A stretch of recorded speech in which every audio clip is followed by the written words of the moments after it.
get this meeting started, please. All right, roll call for the City Council meeting of Wednesday, February 20th, 2019 at 7:30 p.m. Mr. Winarski, Ms. Allen, Mrs. Arrington is absent, Mr. Jones, Mr. Kwiatkowski, Mr. Schaaf, Mr. Witherspoon. Please rise for a moment of silent meditation and pledge of allegiance. Right. Mr. President, I would ask as we go into this moment of silent meditation that we, in that moment, remember those that are less fortunate than we are in any and every way in our community, locally and globally.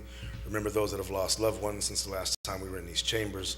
And I ask that we get the proper information and we have the wisdom and understanding of that information to make the best decisions for the citizens of the city of Erie.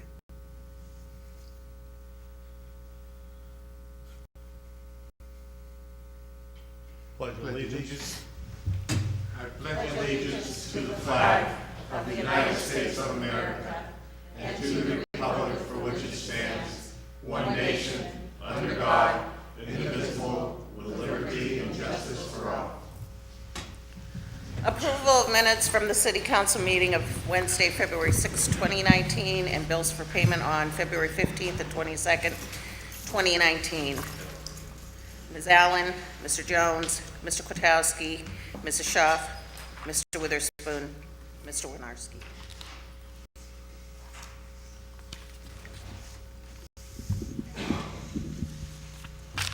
Repository sales. Do we have anybody here this evening for a repository sale? Anybody here to speak tonight regarding a repository sale? Hearing none. Rose? We don't have anybody signed up for citizens to be heard, so it can go right out to the audience.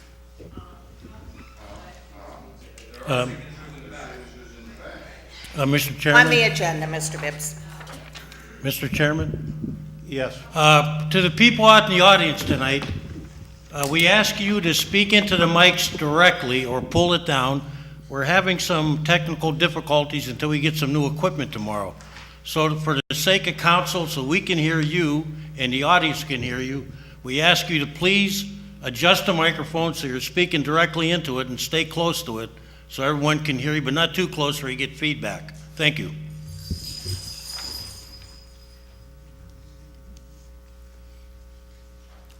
We're ready for citizens to be heard. Is that a handout, Mary? It is, yes.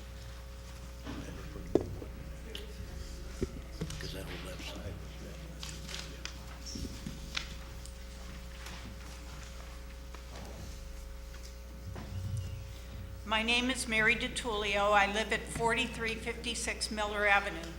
Recently, the Pennsylvania Attorney General filed 161 criminal charges against the Pittsburgh Water Authority because of increased lead in the water and their failure to act.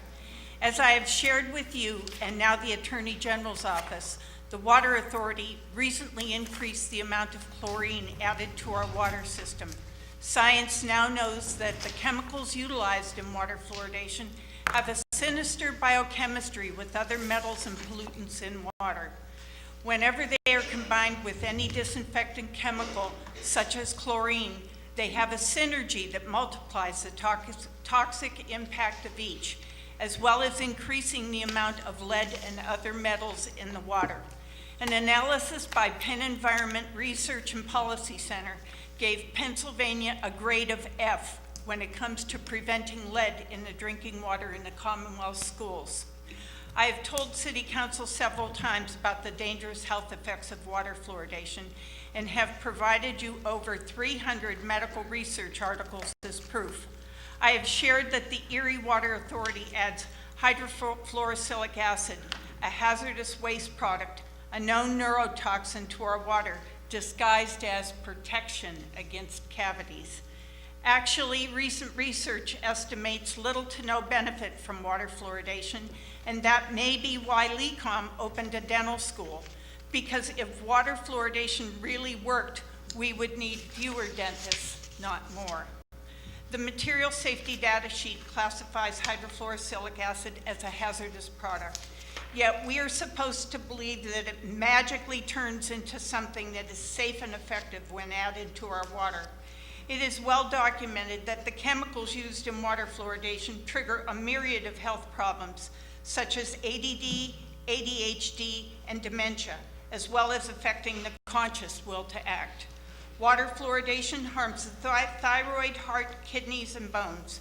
Furthermore, it is extremely important to remind you that, especially since the city is celebrating Black History Month, that water fluoridation is particularly harmful to African Americans. The truth is, you, your family, friends, and neighbors are being poisoned every day, starting with your morning shower, because what goes on goes in. Fluoride is added to bottled water and many products we come in contact with on a daily basis, and cooking with fluoridated water adds it to your food. Because of water fluoridation, there is absolutely no way to control the dose and limit our exposure to this neurotoxin. I recently called Microbac Laboratory to see if I could test the amount of hydrofluorosilicic acid that's being put in my water. I was told there is no test available for hydrofluorosilicic acid, and that testing for fluoride in the water is not the same thing. So I'm curious, how does the Water Authority provide safety testing for the amount of hydrofluorosilicic acid they put in our water? The citizens of Erie are just expected to trust the Water Authority, considering the fact that they're knowingly dumping hazardous waste in our water. I find that difficult to do. The mayor's vision for Erie is to become a world-class city, but considering the destructive nature and damaging health effects of water fluoridation, I fail to see how that will happen, because Erie's future generations will be neurologically damaged. One only needs to follow the money to see how this charade came to be. When water fluoridation first began in Erie, it was under the condition that it would not cause harm. It is irrational that the citizens of Erie have to petition their government to stop poisoning them. The city of Erie should follow the example of the 97% of countries across the world and the many cities throughout the United States and the Alzheimer's Association, who no longer support the practice of water fluoridation. Recently, several authority boards in Erie have been restructured for the greater good. It's time for that to happen to the Water Authority. Dante, the Italian poet, moral philosopher, and political thinker, wrote that the hottest fires of hell are reserved for those who say nothing and attempt to maintain a position of neutrality in the face of immorality. Thank you. Thank you.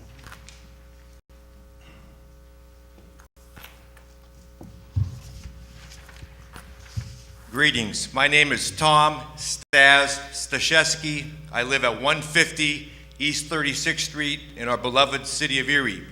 I'm here this evening to address our severe budget shortage. And I must say that for the past 3 or 4 months, I've been carefully following all of the budget deliberations, all of the meetings, all of the ideas that have been shared, and I was really pleased to see the transparency of the council, which agreed to have those meetings aired on cable TV. So I watched those very faithfully. At last meeting, Kaz mentioned that as a result of those meetings, there's some 36 ideas that you're studying. Kaz and Liz came up with these brainstorming ideas, which is a good step in the right direction. We got to stop looking at homeowners as a means of balancing the budget of the city on their backs. Far too often we've turned to the homeowners and increased their taxes. We have to stop that and look at these other ways.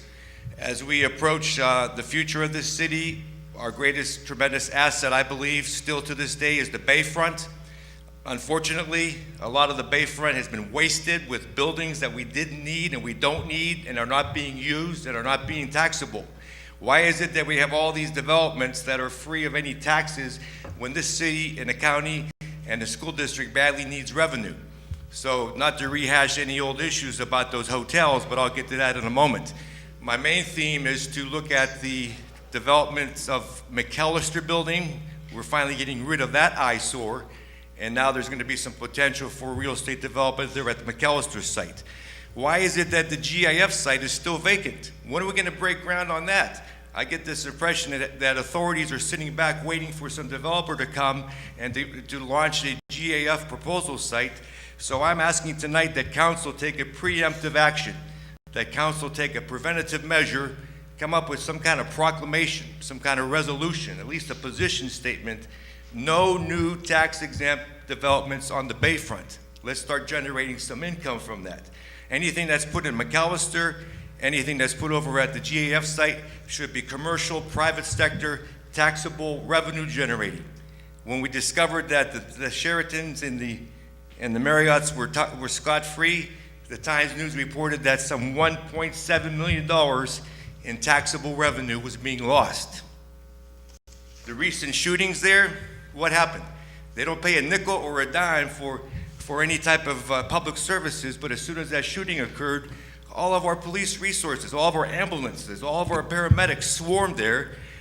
If the city already set a precedent to send a bill to a particular party, a political party, for a particular political rally, if that invoice was sent to that group for police overtime, I encourage you to send an invoice to Marriott International Corporation. They have deep pockets. Let's charge them for all that security of all the police resources, all the investigations that occurred, all the court costs as a result of the shooting on their property. Marriott has deep pockets. I checked quickly their last revenue report. That corporation brought in $999 million in revenue the past 3 months. That's their cash receipts.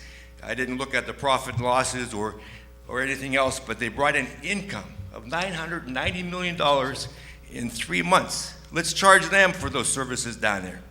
So as Oliver Hazard Perry once said, don't give up the ship. Please, don't give up any more of the Bayfront.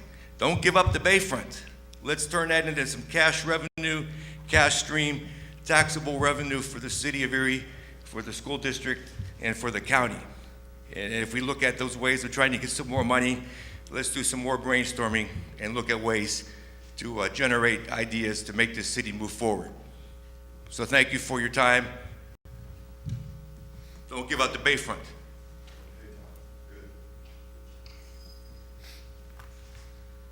My name is, can you hear me okay? Yes. My name is Freda Tepfer. I live at 1738 West 23rd Street in Erie. I'm a soil scientist. I have a certified pollinator-friendly garden by the Penn State Master Gardener Program. I'm speaking now in favor of the changes to the definition of weeds as a streamlined version of the previously proposed alternative landscape ordinance. Many of us who choose to garden in ways that support biodiversity are reducing chemical use, reducing air pollution from leaf blowers, improving rainfall infiltration and stormwater retention on site, as well as providing food and habitat for micro and macrofauna. All we ask is that municipal regulations do not prevent us from doing this, applying best management practices endorsed by the state of Pennsylvania and backed by research. We do not force anyone to follow our example. We just ask you to decriminalize native plant gardening. As I said, I'm a certified pollinator-friendly gardener.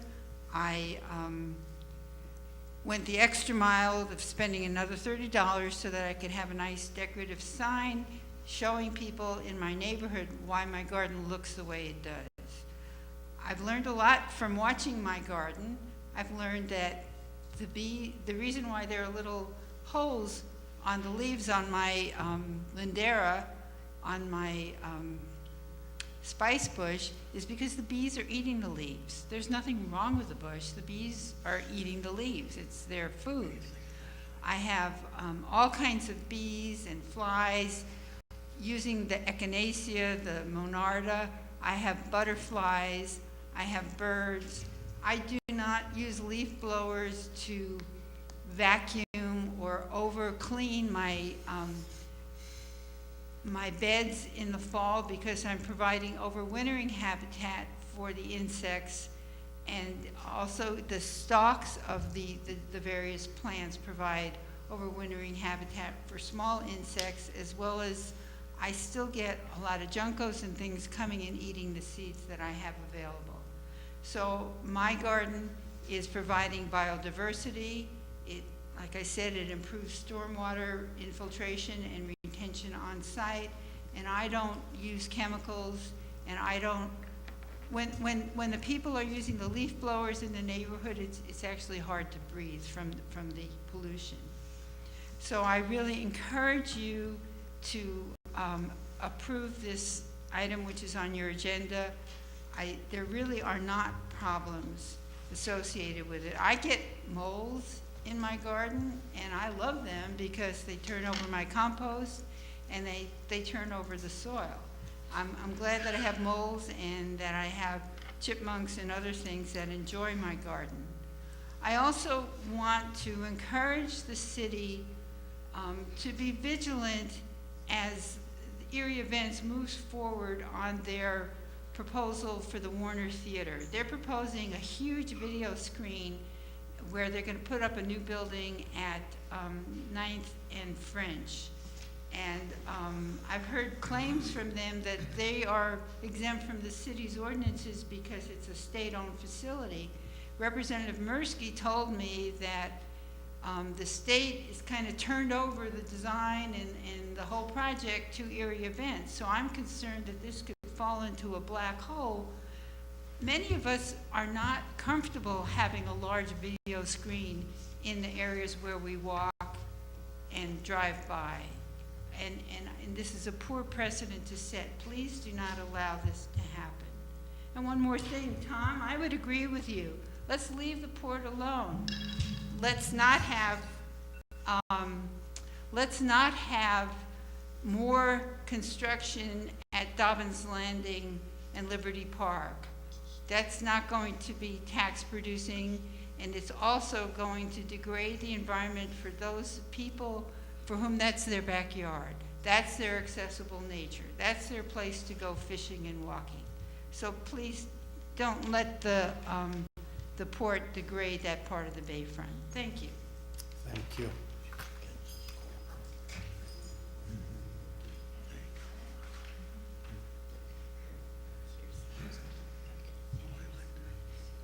Okay, testing. Can you hear me? Yes. I have been known to be a big mouth, so, however, I do have a cold, so that could pose minor challenges. I am Shelley Rhodes. I live at 1440 West 39th Street in Erie. And I'm calling to ask about the alternative lawn ordinance, or as now it has been modified and streamlined. I am not a gardener. I will readily admit I am not. I am very proud that I have kept my poinsettia alive since Christmas. I'm amazed that it's still alive, to be honest. So, however, I do have a dog, and we are a partnership, and he has a passion for green stuff. He loves to eat grass. And so one of the things that I made sure when I was hiring someone to mow my yard, because pushing a self-motivated lawnmower is dangerous when you cannot see what you're running over, planning on getting a manual one eventually, that they could not use chemicals on my yard.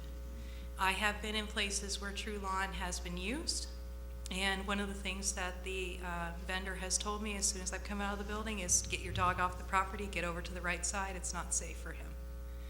Why is something like that perfectly acceptable as an ordinance when something such as providing a habitat for bees, hummingbirds, butterflies, migratory birds, migratory animals, as well as providing a way for us to retain our water instead of having it going off into the sewers? Why is that not? I understand that there is a concern that people may not maintain their yards. Believe me, if you're going to not maintain your yard, you're going to do it really blatantly obvious. There are other codes that can be enforced or can be used to enforce that situation.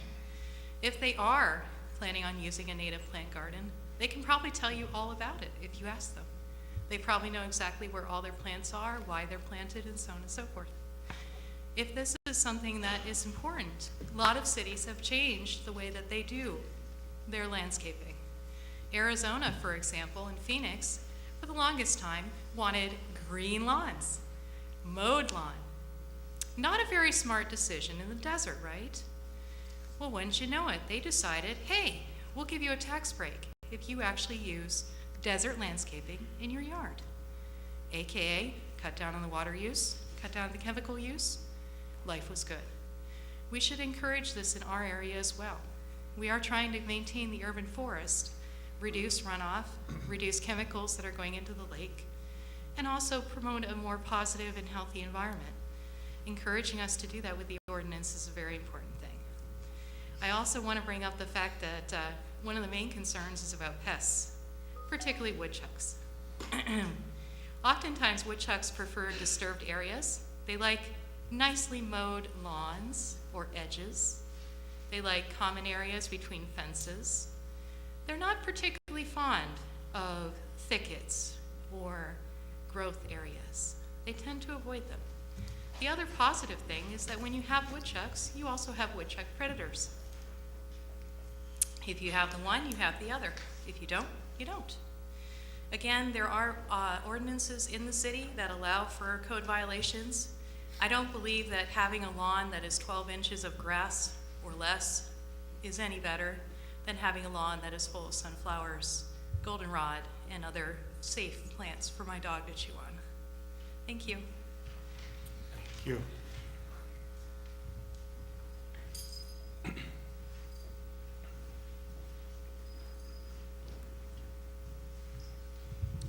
Good evening. My name is Honey Stemka, and I'm here on behalf of Environment Erie as their executive director to speak about the ordinance for native plants, to give you some more positive benefits as to why this should be considered here in the city. So, for example, if someone by chance happens to, for whatever reason, have concrete in their front yard instead of vegetation at this point, by replacing that with vegetation, that could actually cool ground temperatures. I know that there is some concern about your stormwater infrastructure, the cost to replace and to maintain. And by allowing the planting of native plants and other vegetation, that actually slows down and cleans up the water before it hits that stormwater infrastructure. So that could be beneficial as you kind of consider how you're going to manage upgrades and replacements to that. It could possibly delay that for a period of time, depending on how many people partake in planting native plants and vegetative gardens in their front yard. As mentioned, I believe, by Shelley and Freda previously, this supports pollinators, which are obviously beneficial to our burgeoning urban farm movement. This could also actually possibly assist in creating a sense of community and neighborhood connection for those that rent property without a lot of land in the backyard. So say they have a small postage stamp front yard and or a health strip that they could plant with these plants. There's a little bit more buy-in in our city proper, if you will. It could also potentially slow down traffic. So once again, you could be strategic with encouraging certain areas of the city to plant in this way and slow down your traffic. Done decently, and I know this is a concern, it does have the potential to possibly improve property values to some level. And I also believe it could also, not just believe, but also have researched and have seen that this can assist low-income residents in stretching their food dollar. If they're able to plant some food in their front yard, within reason, of course, this could help them stretch their budget a little bit further. I know that the mayor often speaks about Erie being a community of choice, and there are many communities in other places throughout the United States that are attracting people because they have these types of ordinances. They allow these types of plantings, these tasteful, natural, native vegetation in their front yard and health strips, and these are places that are attracting people as well. Thank you. Thank you.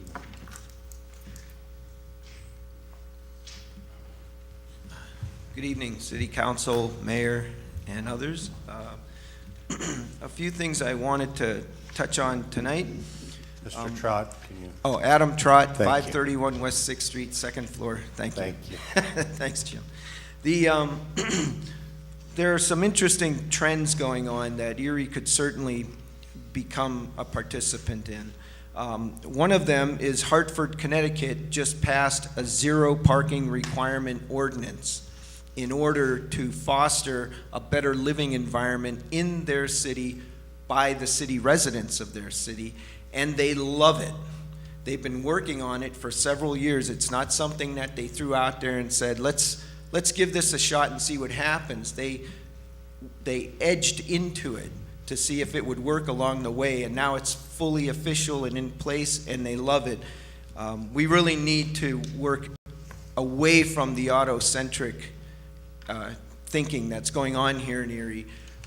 It caught my attention. A lot of what John Persinger is doing with the Erie DDC, I like. He made a statement, though, that Erieites just love to park in front of where they want to go in. Well, I'll challenge that. Try and find anybody who goes to the mall that can do that. Also, what you're really doing is you're favoring people outside the city who need to drive in to go to things over the quality of life for the city residents. And I guarantee you, if we prioritize pedestrians and bikes ahead of cars in downtown, that will greatly aid the whole movement we're trying to do about getting people to move downtown. And along those lines, in the MPO 5-year TIP plan, they have $700,000 in 2021 for a bike lane on French and a bike lane on Green Garden. I say, why wait? Let's put them in as soon as we can get the money for them. We've got some great people in administration that could write for the grants, like Abby, Rosdick. You know, let's go after it. This is a trend that is sweeping across the country to improve urban life, and we have the infrastructure capacity to do it. So the Green Garden is on the Erie Outer Loop, which Bike Erie strongly promotes for a complete loop around the city. French Street is part of the MPO's inner loop, French and Peach. So these would be great benefits to move us forward on the biking infrastructure we so desperately need here in Erie. My studio's at 10th and State. I see people go by my window all day long. The other night, I'm out at 11 o'clock at night and I see a father and son riding their bike on East 10th Street. So it's happening all over. The next thing I want to just make a comment on, the Bayfront Highway. It's concerning me that no one at City Hall is talking about the Bayfront Highway study that PennDOT's doing, because frankly, PennDOT is not thinking of anything other than cars. Their own survey said 80% of the respondents said bike and pedestrian ways on the Bayfront are a big concern of theirs. And in their purpose and needs statement that their whole study is based on, they diminished the value that was presented in the surveys. And we got to focus more on connecting the Bayfront to downtown, not gashing through the Bayfront with more vehicle lanes, thus making the connection that much worse. Buki called it. You guys approved it. You approved accepting the plan, and this is going against it. So please, it would be nice to see City Hall start to stand up and say, hey, you're messing with our city. It might be a state route, but it's our city. And defend the city residents on that. A nature bill of rights. Maybe some of you saw it, but Toledo is voting on that, I think in a week, within the week, to give Lake Erie rights. Pittsburgh in 2010 did an ordinance to give their natural resources rights. And make no bones about it, it is a tool of empowerment for a municipality to ward off corporate interests superseding quality of life interests. And finally, the costs we know of, removing the viaduct is now over $2.8 million. To repair it was $3 million, and we're not done spending money. You're going to approve $150 tonight towards the $2.8 million. We should have done a better job on that, and we still have a chance to reverse that. Thank you. Thank you.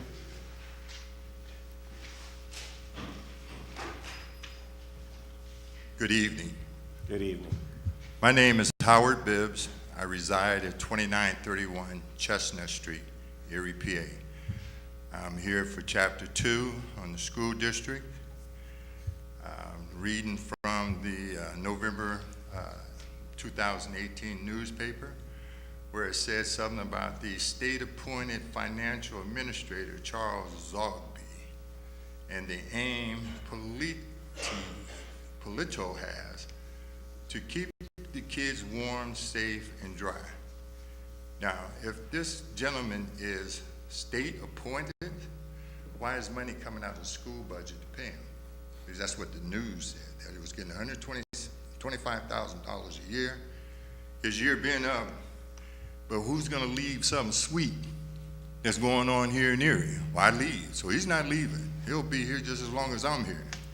And then as far as keeping our kids warm, safe, and dry, the codes, when there's financial aid given from DPE, that's the Department of Pennsylvania Education, when there's aid given to the school, that money's supposed to go towards heating and cooling first.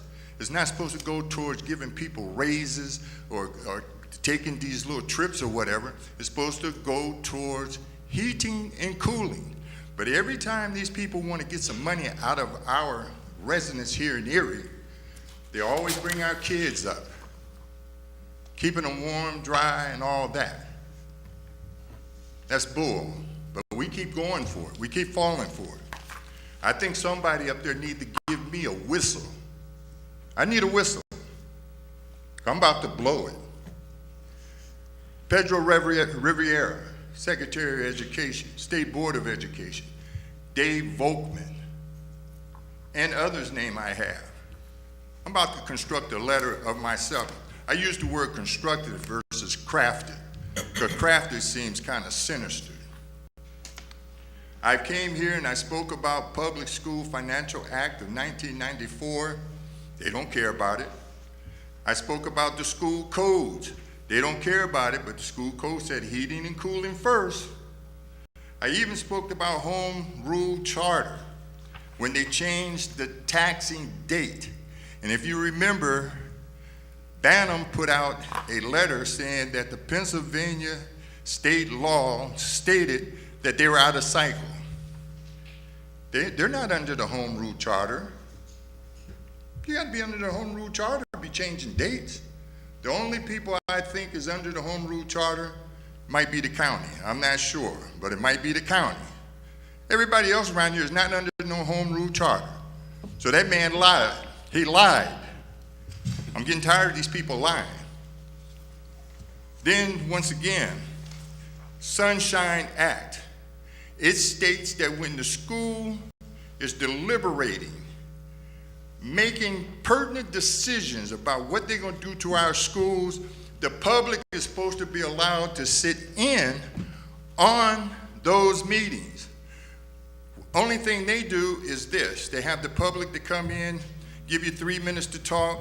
They give out citations. They give out flags and so forth to the kids, which is really nice because the kids are doing good in school. Really nice. They're out of there in 10, 15 minutes. But when they do their work part of it, you're not even allowed in the building. So they don't follow no laws. Somebody need to tell that. That need to be told, because ain't nobody doing nothing about it. This man done said that he's going to start digging Now, he can't dig until we review whatever he's talking about digging. Then it goes to DPE to review. Then it comes back and supposed to have a public hearing. He's not falling into the school codes. And trust me, since 2012, that's all I've been reading is school codes. There's thousands of them. I've been reading them one by one, one by one. When Banham left, he told Polito that this town was worth $134 million. That sounds like two people about to rob us, to me. He told that man this town was worth $134 million. And do you not think his disciple is not sitting over there trying to get that $134 million out of the residents here in Erie? Anytime we have a number like 47 or 1498 come up, they're not talking about you guys. They're not talking about the county. They're talking about the school district. And Mr. Winarski, you really hurt my feeling the last time I was here because you wanted to spend $1,000, $2,000 to check what I be coming up here talking about. But let me inform you, I am a writer. I know how to write. And if you remember, I came in that room and I showed you my information and you wanted to copy it. And I told you I wasn't going to give it to you. Thank you. Any other citizens be heard this evening? Any other citizens to be heard? Hearing none. Rose? Ordinances for final passage. Council File 16075, official ordinance number 15/2019. An ordinance in accordance with the 2019 City of Erie budget, the sum of $153,427 is appropriated from unappropriated and unanticipated revenue for use by the City of Erie Paving and Sewer Fund. These funds will be used for expenditures incurred by CSX Transportation in the demolition of the McBride Viaduct. By Mr. Witherspoon and second by Mr. Winarski. The council file ordinance bill number 16075 and now known as official file ordinance number 15/2019 be finally passed by the city council. Ms. Allen, Mr. Jones, Mr. Kwiatkowski, Ms. Schaaf, Mr. Witherspoon, Mr. Winarski. City council pass official file ordinance number 15/2019. Finally, by yea 6, nays 0. Ordinances for first reading. Council file number 16076, an ordinance appropriating the sum of $350,000 from unappropriated revenue received from a Pennsylvania Department of Environmental Protection Act 101, Section 902, Municipal Recycling Program Grant and providing for the expenditure thereof. By Mr. Witherspoon, second by Mr. Winarski, the council file ordinance number 16076 having been read is hereby adopted on first reading by the city council. Ms. Allen, Mr. Jones, Mr. Kwiatkowski, Mr. Schaaf, Mr. Witherspoon, Mr. Winarski. City council read and adopt council file ordinance number 16076 by yea 6, nays 0 on first reading.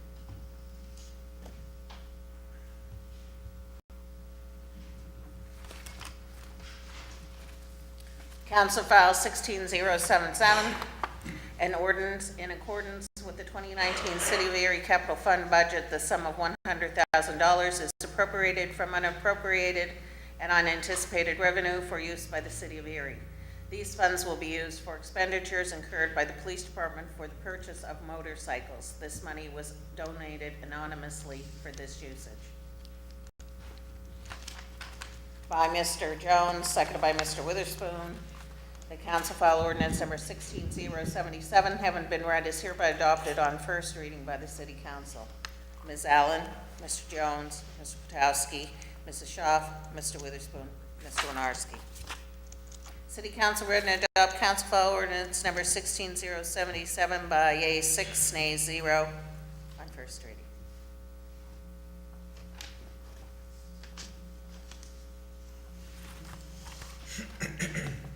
Council File 16078, an ordinance amending Article 1503.2112D of the City of Erie's codified ordinances to exclude certain native and/or natural vegetation from the definition of weeds in the International Property Maintenance Code. Mr. President, Yes. I intend to vote for this, but I think it needs further looking at. So before I do a final vote in 2 weeks, I'm going to investigate exactly what this means so I understand better what I'm voting for on the second reading. Thank you. Good, thank you. Ms. Allen, Mr. Jones, Mr. Kwiatkowski, Mrs. Schaaf, Mr. Witherspoon, Mr. Winarski. City Council read and adopt Council File Ordinance Number 16078 by a 6, nay 0 on first reading.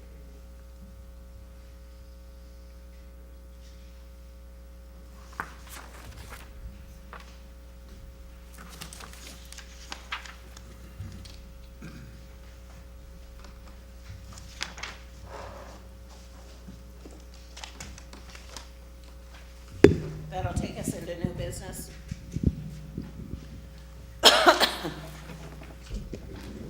Mr. President, I'd like to move the balance of the agenda.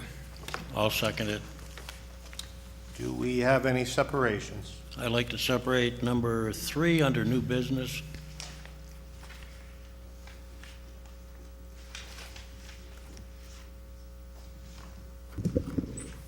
Mr. President, are we taking off the salary increases? Yes, those have been pulled. Okay, we should let the public know that, though, so Yes, that, 7, 8, and 9 on the, under New business. new business has been pulled off the agenda, as we officially didn't have a second here this evening. No other separations? Moving the balance of the agenda, Ms. Allen, Mr. Jones, Mr. Kwiatkowski, Ms. Schaaf, Mr. Witherspoon, Mr. Witherspoon. Mr. President, I'm sorry. Did I say the wrong one?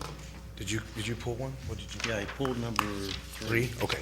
I just want to make sure, I apologize. I want to make sure I heard Mr. Kwiatkowski properly, what he actually separated. Okay. Thank you, number 3.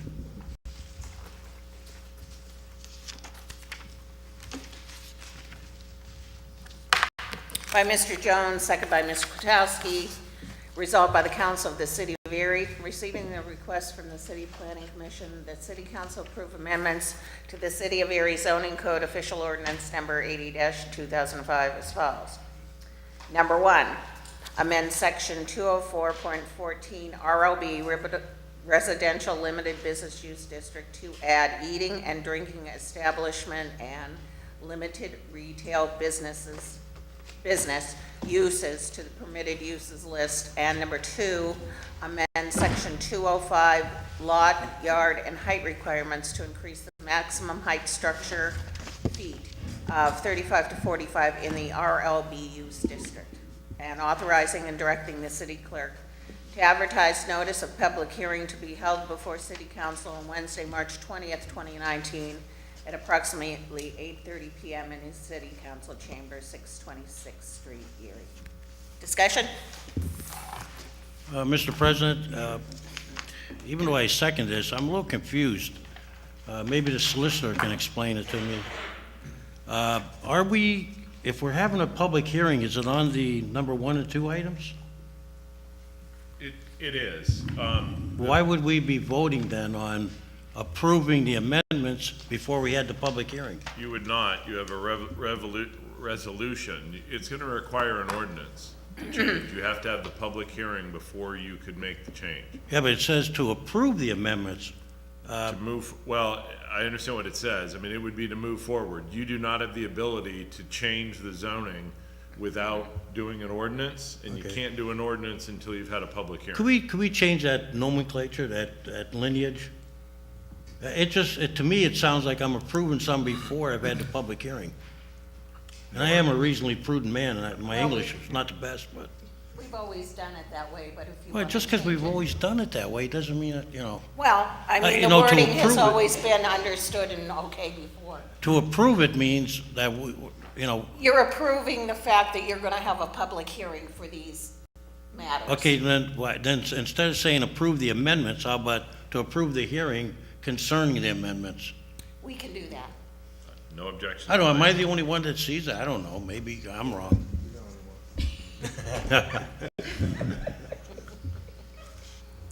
We can make that change in the future. Yeah, just so I mean, I understand that I'm not voting to approve anything until I heard the people talk.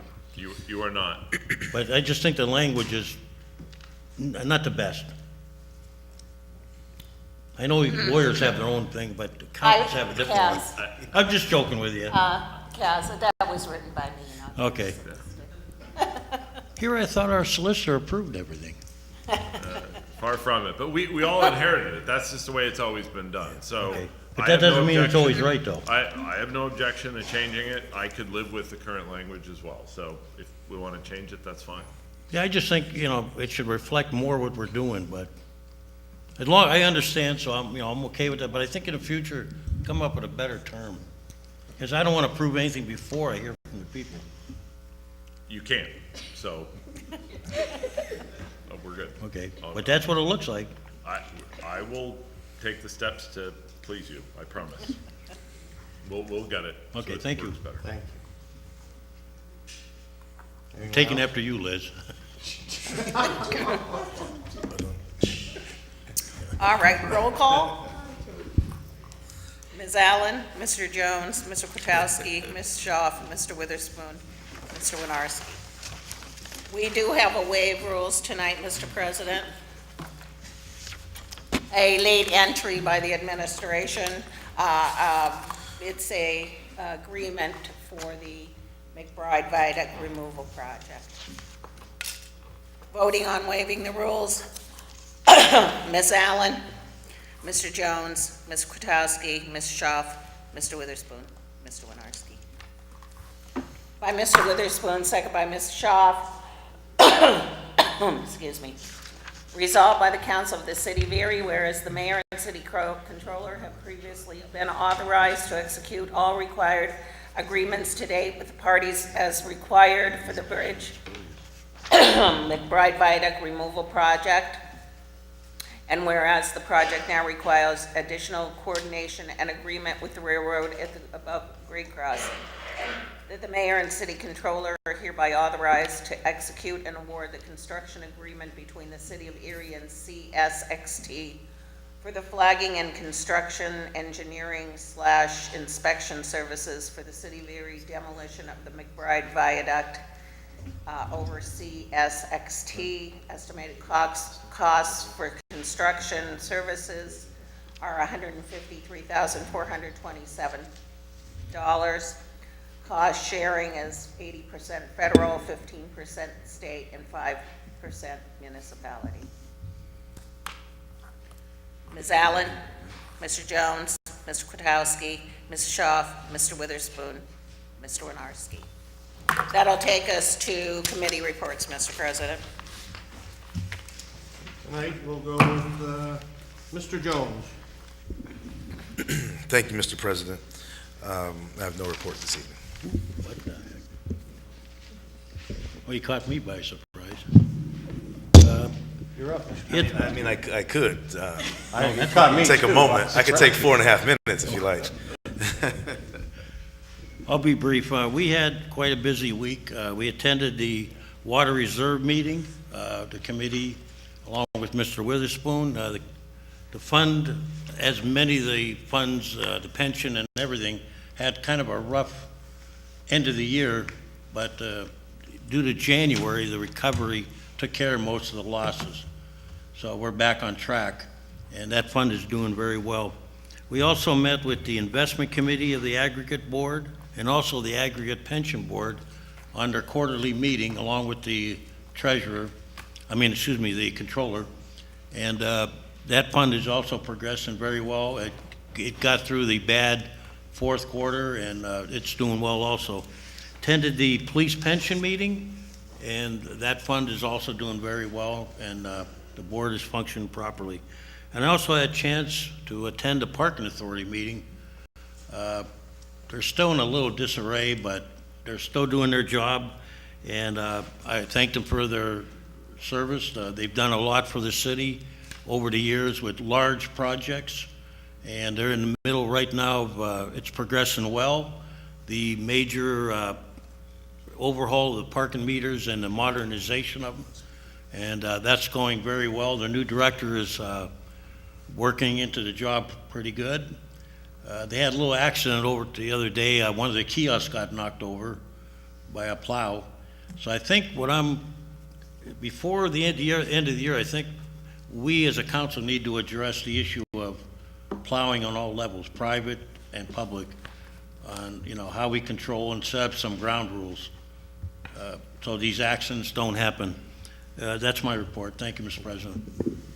Mr. Kwiatkowski, we had a, shall we say, a familiar colleague or lady that contacted us regarding getting some home improvements done, and whether the even odd parking would hurt or come into effect, say if she had trailers or work trucks there on an even or odd day. I don't know if... Yeah, she got a hold of me. I'm going to talk to both the parking authority and to the administration about how we can handle, here we are trying to tell people to renovate their homes, and we got, Councilman Jones and I talked about this the other day.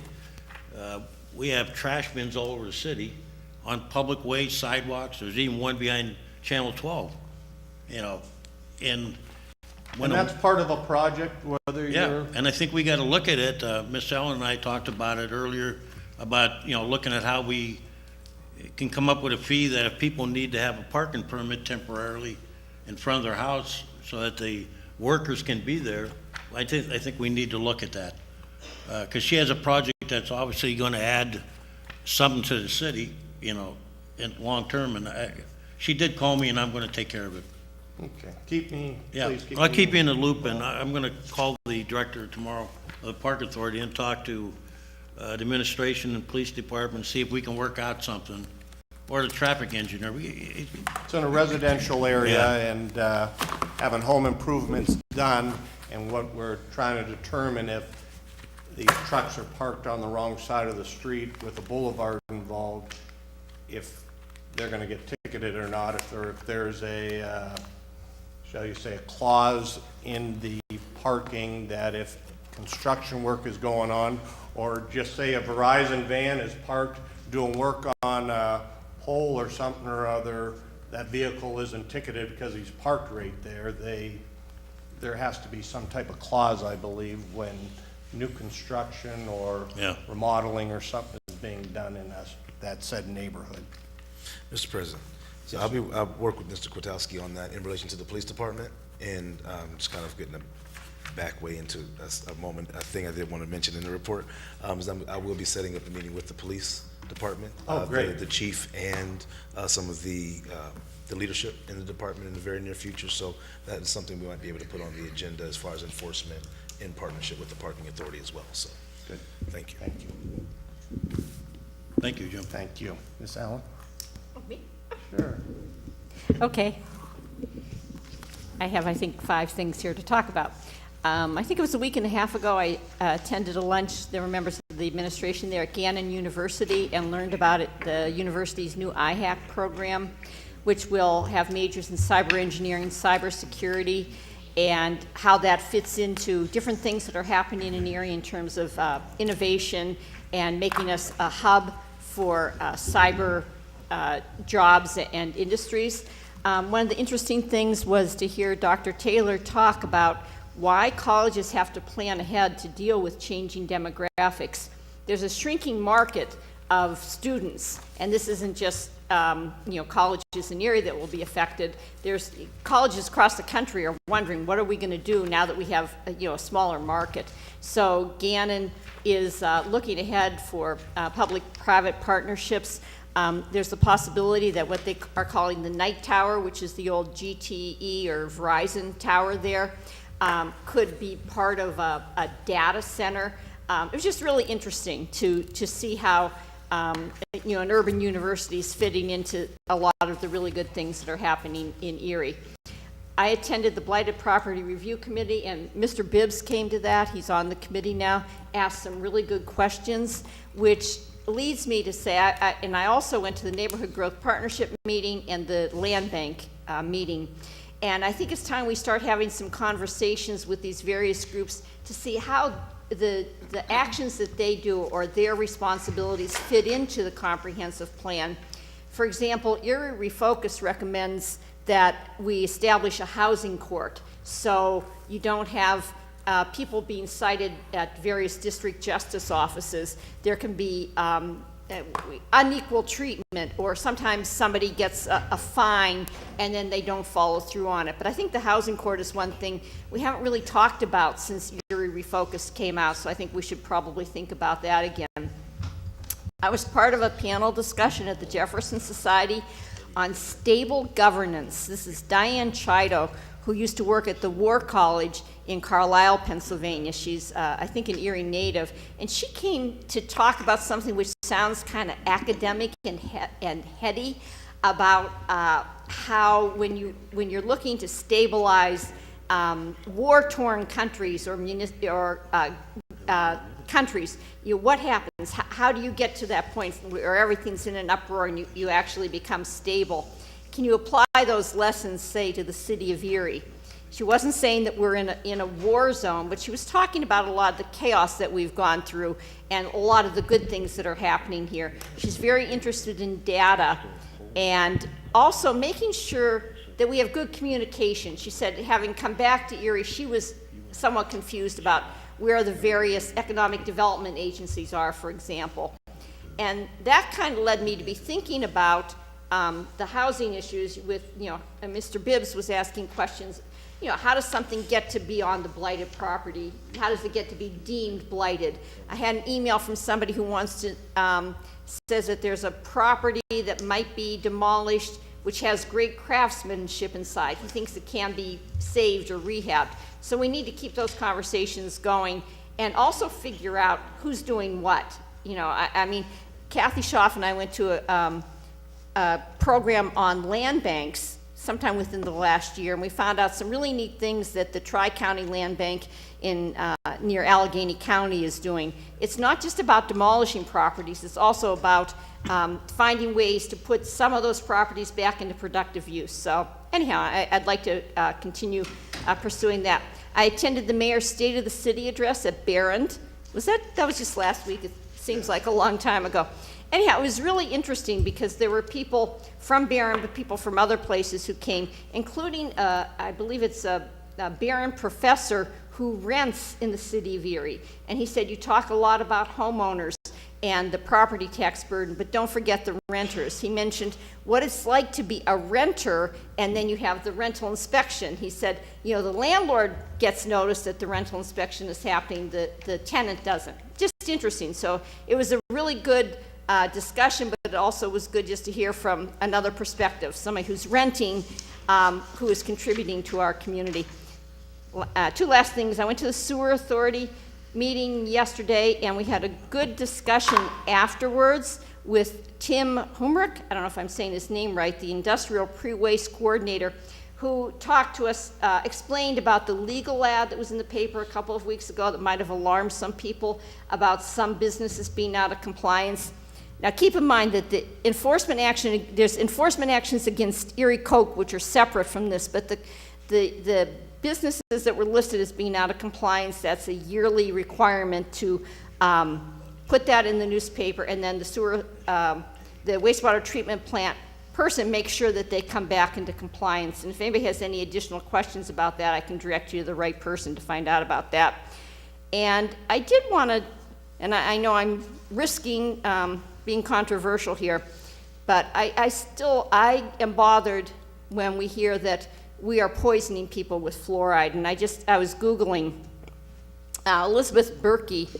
I don't know if I'm pronouncing her name correctly. This was a story that was in the Pittsburgh Tribune Review. Assistant professor of health policy and management at the University of Pittsburgh was quoted in a story, this was probably about 2 years ago, when there was a consideration of one, I think, suburban water system taking fluoride out of the water. And she quoted this Centers for Disease Control naming vaccinations and fluoridation as two of the most important public health advances in the past century. I also Googled, and I know that there's a bunch of papers from the National Institutes of Health that have reviewed all the data on fluoride and the World Health Organization. And when people, and I'm not claiming that I learned everything in the last 5 minutes, but when people in other countries are having health effects from fluoride, according to the National Institute of Health review, that was most likely from water that was naturally fluoridated, where they were being overexposed to fluoride. That's it. Thank you. Mr. Witherspoon. Thank you, Mr. President. No report. Ms. Shaw. Thank you, Mr. President. I attended the opening of the teen space at the library, Blasco Memorial Library. I wish I was a teenager all over again. That space is absolutely beautiful. Thank you to all the people involved, and the teens have a wonderful space for their very own, and they are meeting on a regular basis and will have a lot of creative things going on there. I also attended the opening Idea Fund Innovation that is going to be,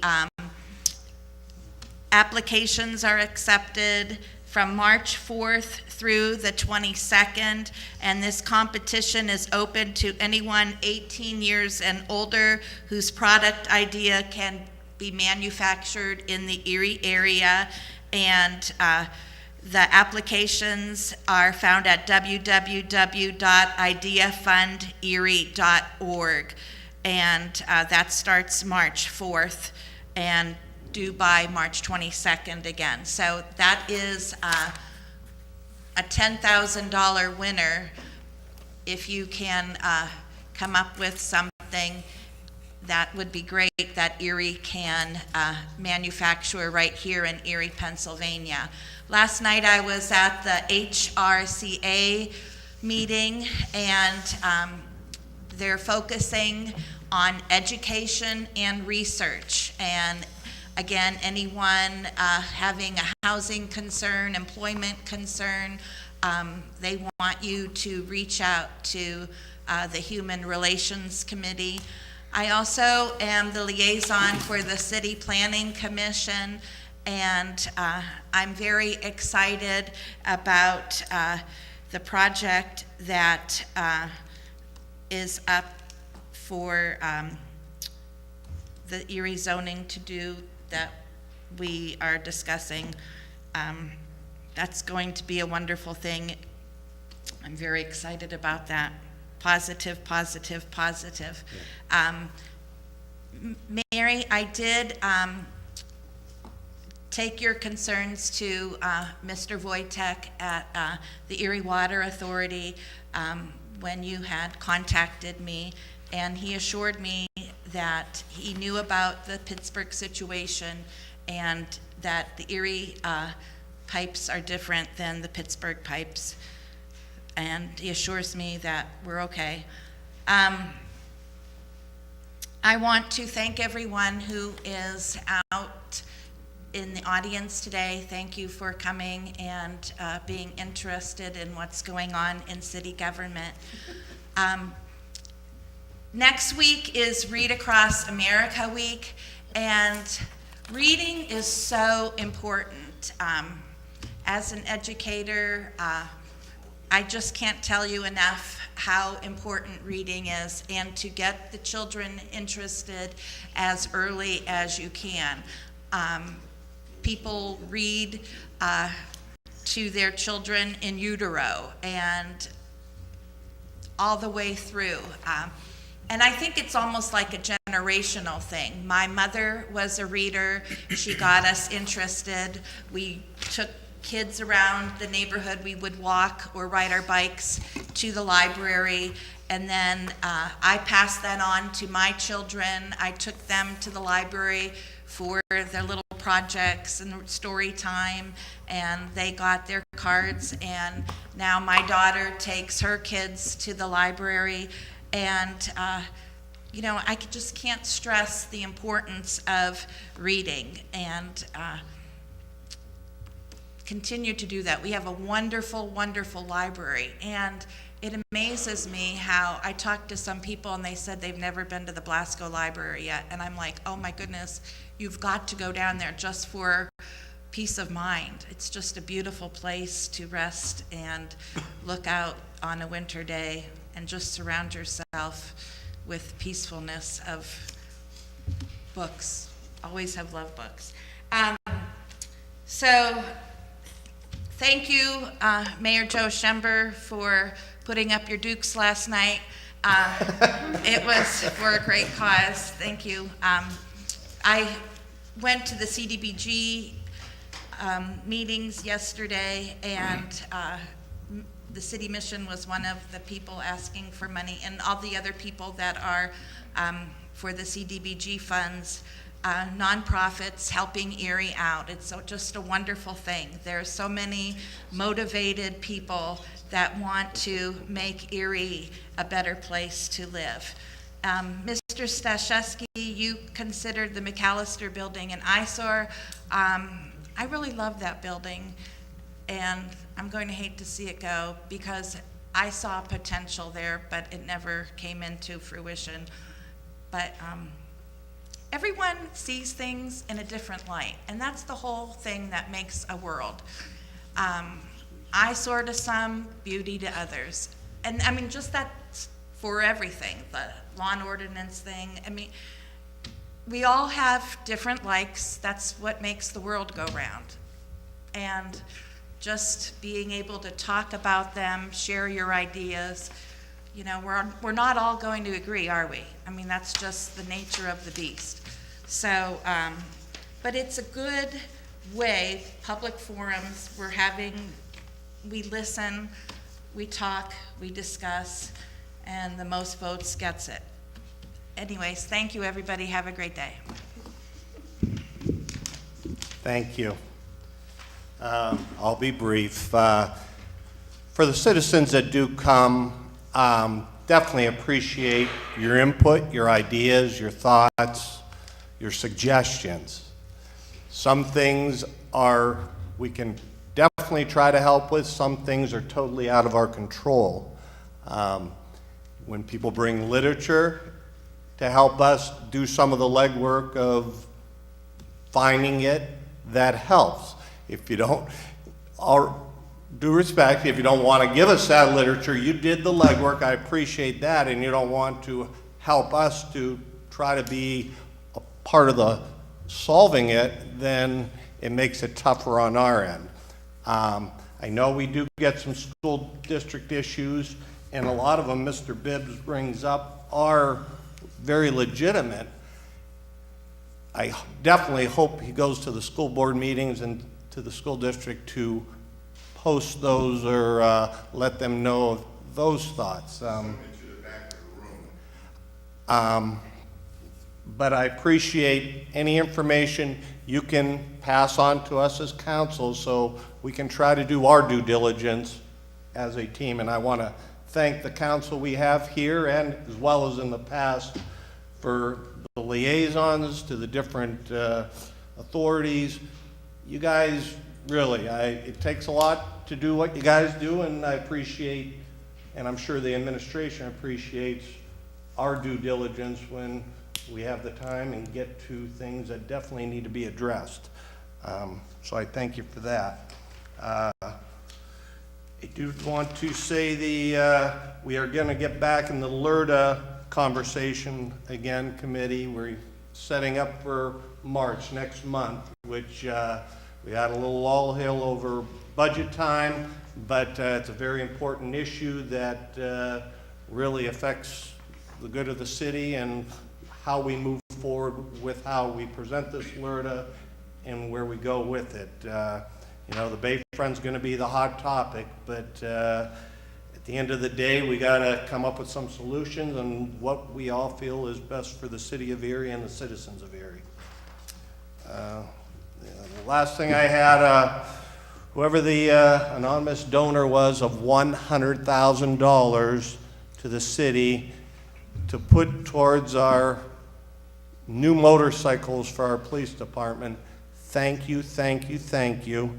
And anyone else wants to be anonymous, we're here for the taking. But thank you, and have a good evening. Ms. Controller.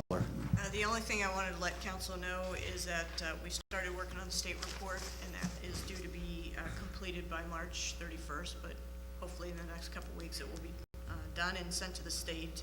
And Kaz did touch upon the quarterly reports for the pension funds. I have the books if anybody wants to look at them. And just so everybody knows that when I look today, the money that we lost in the last quarter has pretty much been made up already, which is good. So, Good to that's hear. all I have. Thank you. Mr. Mayor.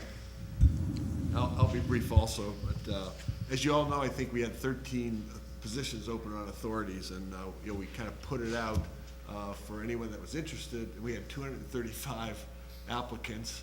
We narrowed that down to 30 that we actually interviewed for the 13 positions, and we're in the process now of notifying and getting the person's acceptance. So as soon as that's complete, we'll be letting everybody know and announcing who the new members of those authorities will be. Last week's press conference, we did up at Summit at the Plumbers Training Center, and it's been amazingly successful in generating interest from the community in jobs in the trades as apprentices, whether it's plumber, electrician, carpenter.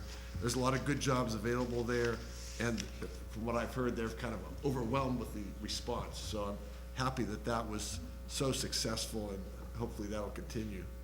This week's press conference, I'll be introducing our mayor for the day, who's Mahogany Knight, I'll tell you in advance. And she's an African-American who's at 8th grade at East Middle School. And we're doing that through February here at every press conference.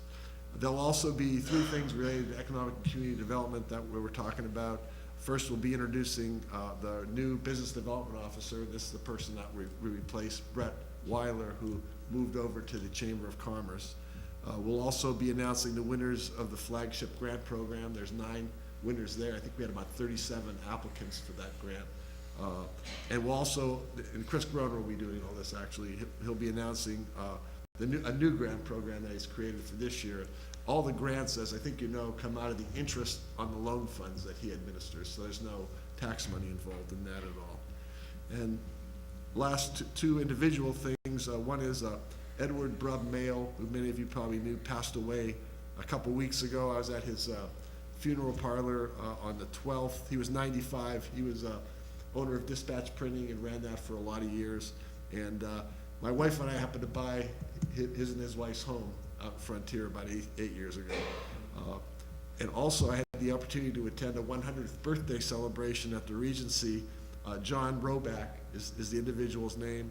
He was very attentive, very involved, a little trouble hearing, but his mind is still there. It was really a neat experience to go out there and experience that 100th birthday party. So thank you very much.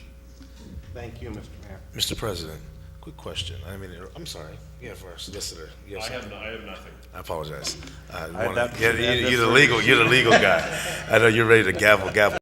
I know you mentioned, I think Ms. Schaaf mentioned the students. I know a lot of times, or we have special groups, they may have a representative or someone, I don't know, somebody, if it is a class, if there's a professor or a teacher involved, maybe we can get you some extra credit or something. There we go. So, Look at this. oh, my man, okay, there you go. Come on up to the mic. Boy, he was ready. Yeah, he was ready. He was waiting for somebody to ask. All right. She told me that's how right. to do this, so I have to get in the class somehow. I know that's right. Hiya. Good evening, everyone. My name's Ilya Krakowski. I'm one of the senior nursing students here at Gannon University, and we came here tonight to learn about all the government issues that are going around in our city and hopefully learn something about what things are done to form policies and learn more about our government here. Thank you. Well, thank you. Excellent. See, Thank you all for coming out tonight.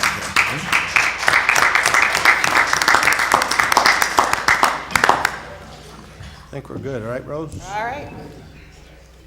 Meeting's over. City Council adjourns at 8:50. Mr. Winarski, Ms. Allen, Mr. Jones, Mr. Petrowski, Ms. Schaaf, Mr. Witherspoon. Thank you.